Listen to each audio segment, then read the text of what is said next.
चौधरी भूपेंद्र सिंह हुड्डा के जन्मदिन पर दिल्ली स्थित आवास पर सांसदों से लेकर के, विधायकों से लेकर के, पूर्व सांसद, पूर्व विधायक, पूर्व मंत्री,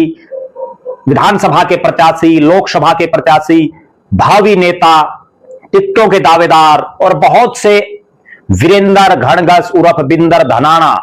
जैसे समर्पित सिपाही वहां पहुंचे और सबने चौधरी भूपेंद्र सिंह हुड्डा के स्वस्थ जीवन की, लंबी उम्र की, जबरदस्त राजनीति की मनोकामनाएं मांगी। जिस ढंग से हरियाणा के आखिरी छोर डबवाड़ी से लेकर के होडल पलवल तक, नांगल चौधरी से लेकर के पंचकुला कालका तक और नलवा आदमपुर हिसार से लेकर के बहादुरगढ़ झज्जर सोनीपत के इलाके तक, यानी हरियाणा के हर इलाके से हजारों हजार जुनूनी युवा हों, बुजुर्ग हों, महिलाएं हों, चौधरी भूपेंद्र सिंह हुड्डा के इस जन्मदिन पर उन्हें बधाई देने के लिए उमड़े। निश्चित रूप से दीपेंद्र सिंह हुड्डा हर उस शख्स से गले मिल रहे जो हुड्डा साहब के स्वस्थ जीवन की कामना के लिए उनके आवास पर पहुंचा। ये हालात और परिस्थितियां तब हैं जब अभी विधानसभा के चुनाव को 4 साल से ऊपर बाकी है,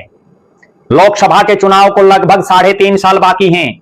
उसके बावजूद जिस तरह का जुनून और समर्पण चौधरी भूपेंद्र सिंह हुड्डा के लिए हरियाणा प्रदेश के नौजवानों में है, हरियाणा प्रदेश के आम जनमानस में है, कांग्रेसियों में है, वो ये दिखा रहा है कि भले ही उम्र बढ़ रही हो चौधरी भूपेंद्र सिंह हुड्डा की,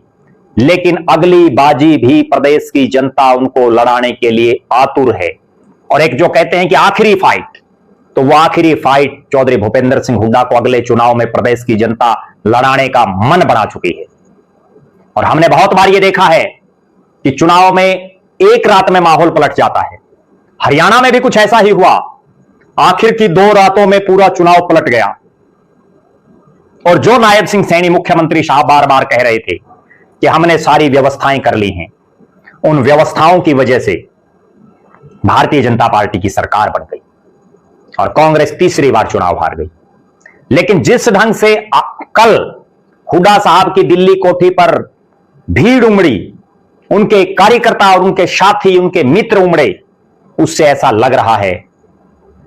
कि अगले चुनाव में कांग्रेस हरियाणा में जोरदार वापसी कर सकती है।